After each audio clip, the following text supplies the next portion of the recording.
The sun didn't set on the day the Aethel arrived, it was simply turned off. They didn't come for our gold, our water, or our land. They came for the source. They deployed the Aethel rings, continental-scale crystalline harvesters that surrounded our star like a digital cage.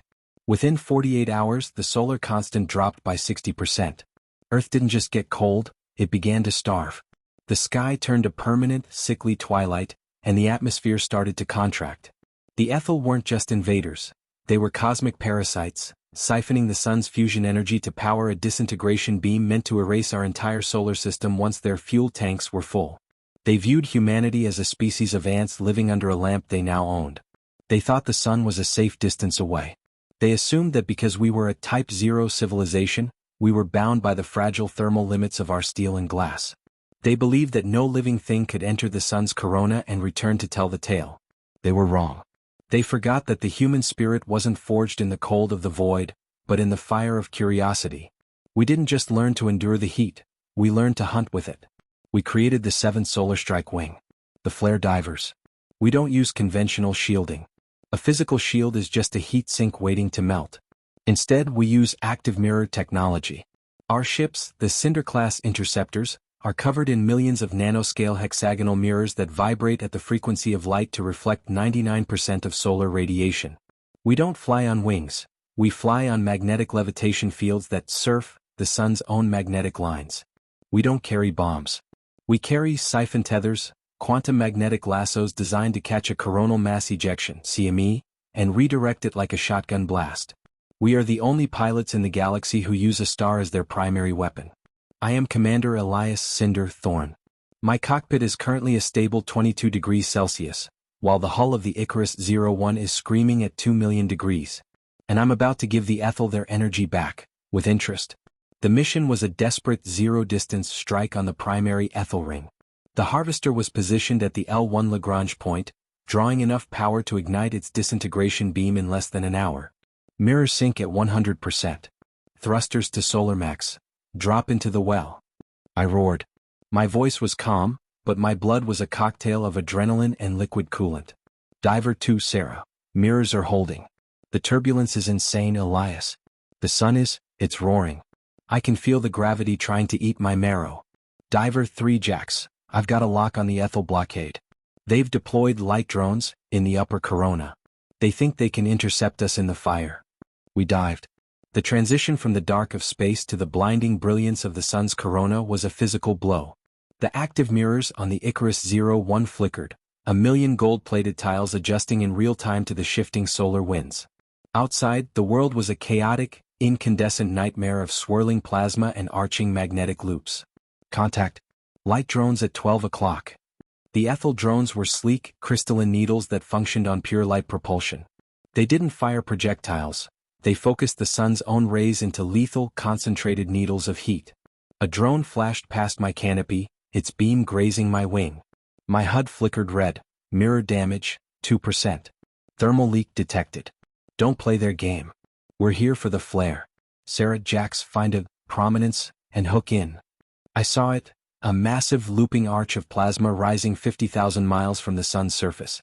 It was a coronal mass ejection in the making, a billion tons of charged particles held in a delicate magnetic tension. It was the ultimate bullet. I'm going for the lasso. Cover me. I shoved the Icarus 01 into a high-G bank, my magnetic stabilizers fighting the sun's crushing gravity. I flew directly into the heart of the plasma arch. The vibration was world-shaking. The sound, reconstructed by the suit's sensors from the magnetic fluctuations, was a deep, guttural growl, the sound of a god waking up.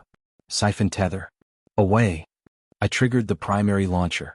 A beam of high-density blue magnetic energy shot out from my ship's nose, lashing onto the solar prominence. The Icarus 01 jerked violently as the connection was made. I wasn't just a pilot anymore, I was a tether attached to a nuclear explosion. I've got the tail. Sarah, Kale, align the focal points.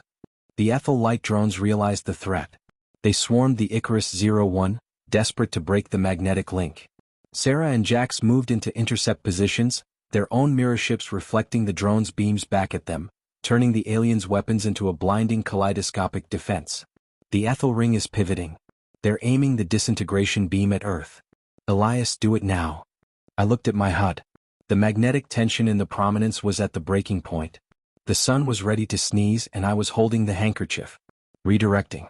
Now. I flipped the Icarus 180 degrees, the magnetic tether groaning as I dragged the billion-ton arc of plasma toward the Aethel harvester. I wasn't just firing a weapon, I was swinging the sun's own arm. The prominence snapped. A massive, white-hot bolt of solar plasma, a localized supernova, was unleashed from the sun's surface, guided by the blue magnetic wake of my ship. It traveled the distance in seconds, a spear of fire that made the Aethel's crystalline technology look like delicate glass. The plasma bolt hit the Aethel megasiphon dead center. The impact was silent and total. The continent-sized harvester didn't just explode, it was vaporized. The crystalline structure, designed to absorb energy gradually, couldn't handle the sudden violent influx of 1 billion tons of solar fury. The ring shattered into 1 trillion glowing shards, which were immediately sucked back into the sun's gravity well, consumed by the very star they tried to cage.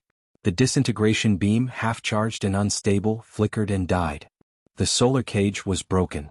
I fired my primary thrusters, the Icarus 01 leaping away from the sun's surface as the shockwave of the destroyed harvester rippled through the corona. My mirrors were scorched, my cooling systems were failing, and my vision was swimming with golden spots, but the sky was clear. Sarah. Jax, talk to me, I gasped, the sweat stinging my eyes. I'm here, Elias. My mirrors are fused, but I'm clear of the well. Still kicking. Command says the solar constant is returning to normal. Earth is seeing the sunrise again. I looked out the rear view as the sun began to shrink in the distance. It was no longer a cage, it was just our star. The Aethel fleet, seeing their primary harvester turned into stellar ash by a handful of mirror ships, broke formation and fled into the outer system. They had come to find a battery. They found a species that knew how to use the charger as a whip. Humanity has proven the ultimate truth of the apex retribution. You can try to steal our light. You can try to starve our world. You can try to hide behind the heat of 1 billion years. But we are the species that walked into the fire. We are the ones who don't just survive the sun, we make it work for us. We are the flare divers. We are the 7th solar strike wing. And the sun belongs to the apex. The ring is gone. The star is free. Earth is warm again. The mission is over. Now get me a bag of ice in a dark room. I've seen enough light for a lifetime.